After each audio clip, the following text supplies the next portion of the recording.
إذا نحن نتواجد هنا في كلبو إخوان سمارة في مدينة شفاعمر، ومعروف على أن هذا المجمع التجاري الكبير كما تنتبهون وكما تلاحظون دائما في مثل هذه المناسبات، خصوصا في شهر رمضان الفضيل، كذلك في الأعياد والمناسبات الأخرى دائما يكون سباقا في الإعلان عن حملات تجارية وتنزيلات هائلة غير مسبوقة.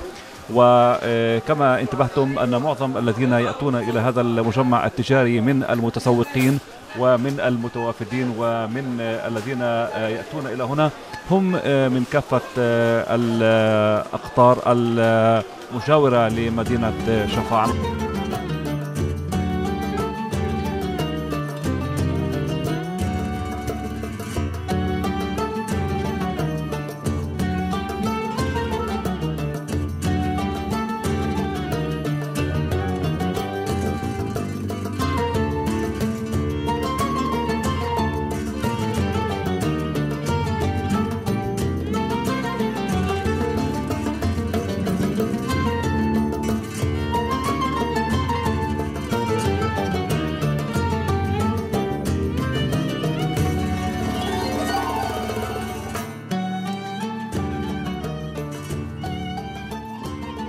أول إشي كل عام وأنتم بخير، ونحيي كل الأمة العربية والأمة الإسلامية بشكل خاص. ودائما إحنا بحملات، وإسا إحنا بلشين بحملة اسمها رمضان الخير مع السمارة غير. دائما عندنا أسعار خاصة بشهر رمضان، لأنه دائما بروح مواد غذائية بكميات لزيارات. الحمد لله دائما إحنا كل جمعة وجمعتها نعمل بسعيم. دائما بشهر رمضان الله بقول اطعم والله بيطعمك، واحنا ماشيين بهاي الموال. موريس، في سؤال محير عند كل خبراء الاقتصاد.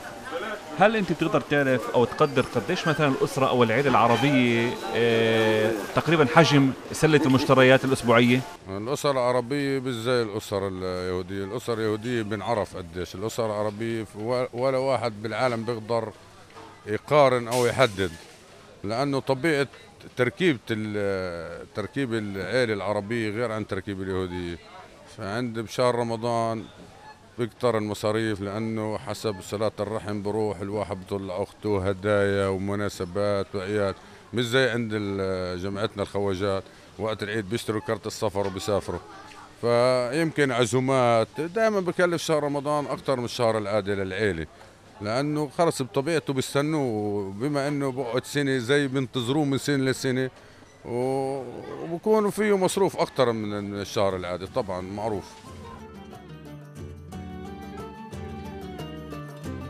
عادة يعني كما انتبهتم معظم أرباب البيوت يبحثون عن السلع والمواد الغذائية والتموينية، لأن شهر رمضان هو شهر استهلاكي من الطراز الأول، والمعروف على أن المجتمع العربي مجتمع مستهلك أكثر من ذي قبل وأكثر من سائر المجتمعات الأخرى. لذلك فإن الحملات التجارية هنا يعني تلعب دورا هائلا في اجتذاب المتسوقين والمستهلكين الذين يبحثون عن الجودة كما ذكر موريس، ويبحثون عن السعر كما ذكر موريس، وكذلك عن الخدمة. إذن هناك ثلاث عناصر أساسية ربما تجذب المستهلك العربي، هي الجودة والسعر والخدمة. عندما تتوفر هذه العناصر الثلاث بالتالي يأتي المستهلك ويبحث عن كل السلع والمنتوجات الغذائية والتموينية.